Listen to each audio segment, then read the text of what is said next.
Can you believe it? This movie felt like Koe Mil Gaya. I'm gonna edit this part out. Anyways, the takeaway from this is this. PVR Cinemas Forum Mall, please sort your crap out. We happened to see this movie which has become a huge craze. A movie which got a lot of positive reviews and huge box office success. Project Hail Mary, Starring Ryan Gosling. directed by Phil Lord and Christopher Miller. This is based on the book of the same name by Andy Weir, and it stars Ryan Gosling, Sandra Hüller. And a rock. James Ortiz is the person who's given the voice. One thing which I want to say about this movie is after a very long time, I saw a very happy, optimistic, feel good, and entertaining movie. I feel like Hollywood does this. Every year there'll be that one or two movies. Okay, last year it was F1. This year I think it's going to be Project Hail Mary. So, what did you love about the movie? The movie was such a fun watch. It was brilliant. I loved the story, and also for a change, the alien in the movie isn't trying to kill us. They're not trying to attack us. They're not trying to take over. For the longest time, that's how aliens were always shown, right, in movies. I mean, come on, Ridley Scott literally made a career out of it. So, How? Which movie? Alien movie, Sigourney Weaver. No, I've not seen it. So, yeah, that's why I spaced out. Spaced out. So, Okay, it took me a second. Good one, good one, good one. I'm not gonna spoil the movie for those who haven't seen it. For those of you who haven't, please go and watch. This movie was Ryan Gosling's like pet project. He has been working on this for many years. Andy Weir, the writer of the novel, he was also involved. He also was very happy with how the movie came out. But not an astronaut. I've never done anything. I've never done a space. I can't even moonwalk. It's a very optimistic, happy, light-hearted movie. I feel like we are missing those kind of movies. One gripe I have about this movie was it was a problem with where we chose to see it. Ernakulam, Forum Mall, PVR Cinemas. I don't know what you guys are doing, man. You guys need to sort your shit out, man. Dude, that cinema which we picked, oh my god, the sound was all off. Okay, I mean, the funniest thing was they played that ad of, oh, we have surround sound. Just for the ad, that surround sound worked, and for the entire movie, it was like, what? So, if anyone who's watching this, or if someone knows them, please send this request out to them. They need to sort it out. Second thing, which again, this is my fault. This was definitely an IMAX watch, and I didn't do Yeah. that. Ayo. This I kind of agree. I feel a lot of scenes would have looked exceptional on IMAX. Like there are some shots I remember, and I'm like, okay, this would have been literally mind blowing on IMAX. Yeah, and I don't know, like, okay, I think I've asked this before. Like, how come Kochi doesn't have an IMAX? I've had this issue as well. I'm sorry, I have nothing against Trivandrum, okay? But my issue is Kochi is the hub of Malayalam cinema, right? And I have no idea how did IMAX go to Trivandrum. Nothing against Trivandrum people, but I'm sorry, Kochi deserves an IMAX. If anyone is doing this thing behind the screens, or like someone is working on this project, I'm ready to chip in, okay?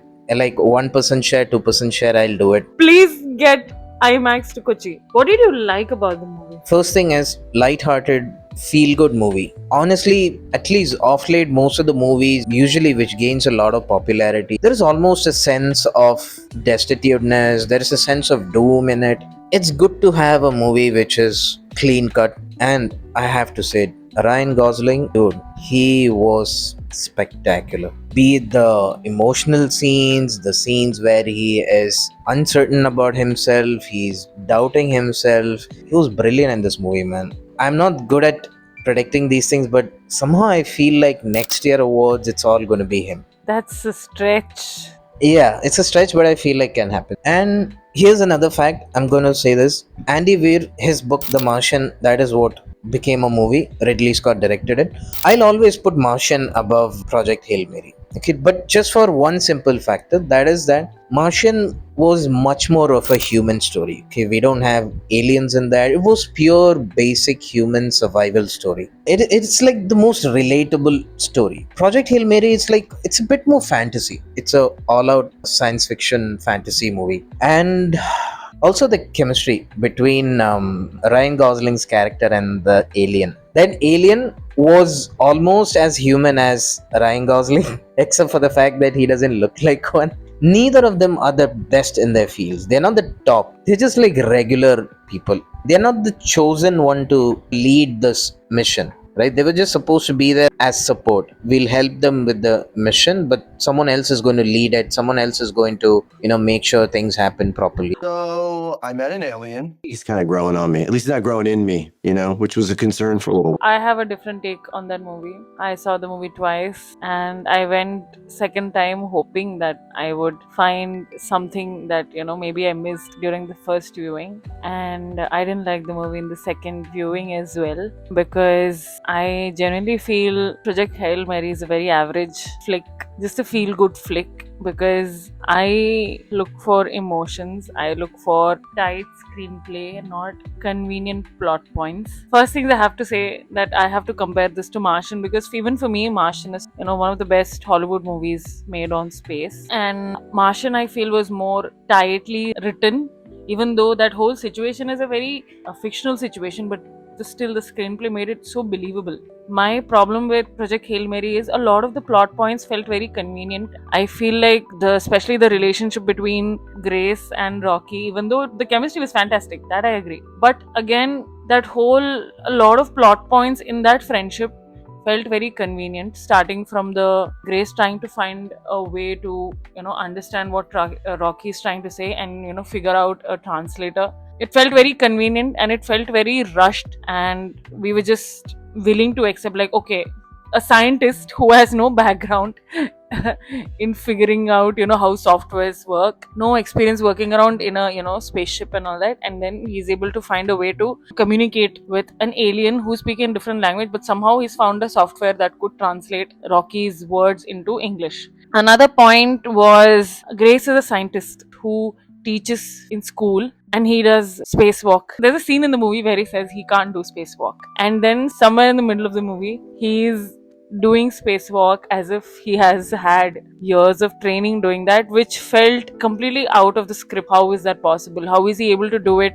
Another part of the movie which I didn't like was the movie begins with Grace's character in spaceship and him trying to figure out how to maneuver in this machine, and then the movie then leads us to the part how did he end up in the spaceship, and that part was supposed to be crucial for even audience to understand, like, okay, this was the reason why he was in the spaceship. But that whole part was rushed in such a manner that it just came and it went. That writing felt so rushed. Also, another part in the movie, this is something which I didn't notice. I've not read the book. I don't know if in the book there's any part about the head of the project Hail Mary, the woman. I'm not sure if she faces any consequences for sending a man to space without his consent. And because of that, I felt even the ending was also very rushed and way too convenient. I use that word a lot in this context because it felt very convenient, and that is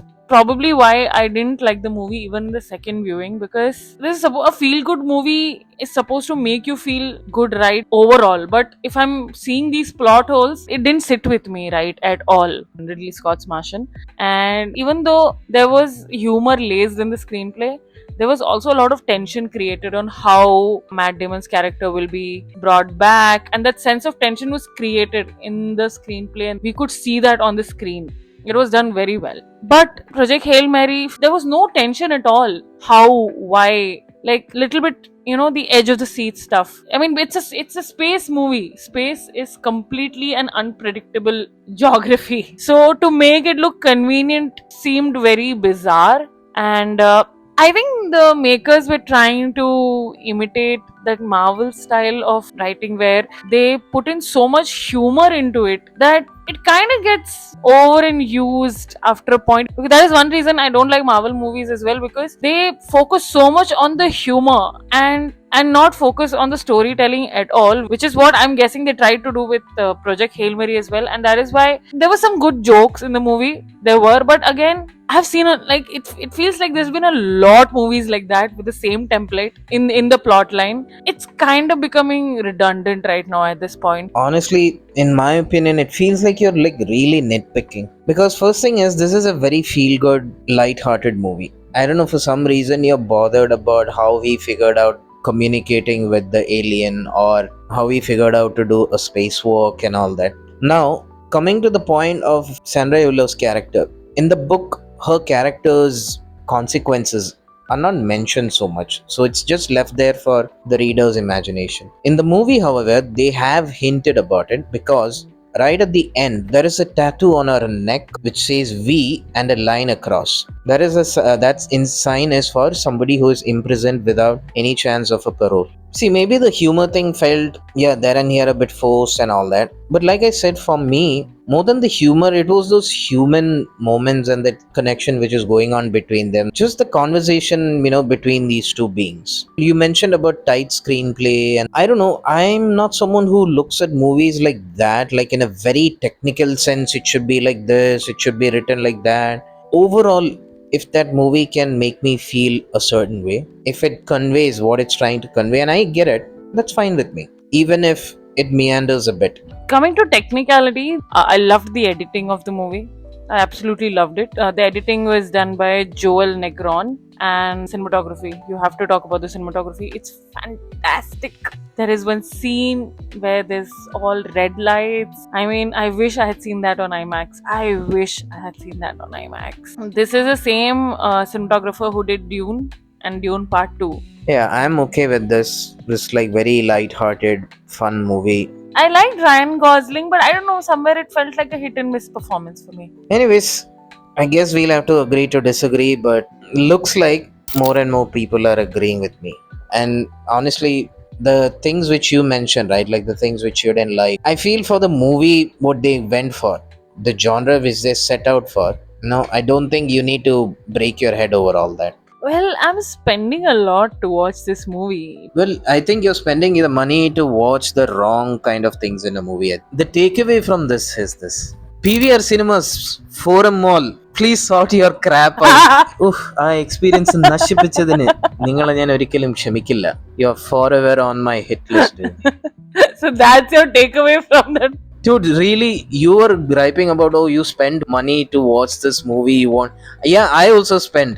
What I got was a piss poor audio work and Dolby surround. എവിടെ പരസ്യത്തിൽ മാത്രം, സിനിമയിൽ എത്തിയപ്പോൾ സറൗണ്ടും ഇല്ല, ഒന്നുമില്ല.